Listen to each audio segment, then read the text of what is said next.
UPSC का ये question आपके लिए बहुत ही ज्यादा इंपॉर्टेंट होने वाला है, तो आइए इसको सॉल्व करते हैं। इसमें बोला गया oath of office and secrecy for prime minister is same as the union minister. अब बेसिकली अगर मैं बात करूं आर्टिकल नंबर 75 क्लॉज 4 की, तो इसमें हमें क्लियरली बोला गया है कि प्राइम मिनिस्टर और जो अदर मिनिस्टर्स हैं they should take oath before entering into the office. तो यहाँ पे ये स्टेटमेंट हमें देखने के लिए मिल गया, और ये जो ओथ होगी वो एडमिनिस्टर कौन करेगा? वो एडमिनिस्टर करेंगे हमारे प्रेसिडेंट, वो हमारे प्रेसिडेंट एडमिनिस्टर करेंगे।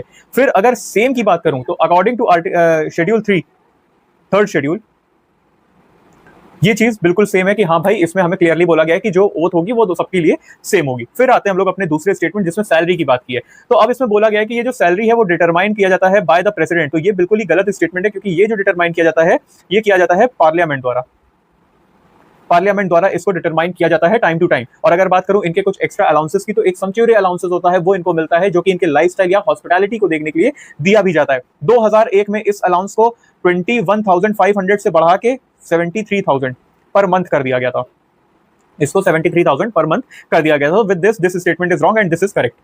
फिर उसके बाद थर्ड स्टेटमेंट में आते हैं कि प्राइम मिनिस्टर की डेथ में क्या होता है कि काउंसिल ऑफ मिनिस्टर क्या ऑटोमेटिकली डिसॉल्व हो जाता है? तो यस, ऑटोमेटिकली डिसॉल्व हो जाता है, क्योंकि प्राइम मिनिस्टर कौन है? ये हेड होते हैं काउंसिल ऑफ मिनिस्टर के। तो अगर प्राइम मिनिस्टर ही नहीं है तो फिर बाकी काम कैसे चलेगा? तो यस, डिसॉल्व हो जाता है, एंड यहाँ पे क्या आ जाता है? एक वैक्यूम बन जाता है। इस वजह से काउंसिल ऑफ मिनिस्टर जो होते हैं वो क्या करते हैं? वो डिसॉल्व हो जाते हैं, या डिसॉल्व हो जाता है वो पूरा मिनिस्ट्री।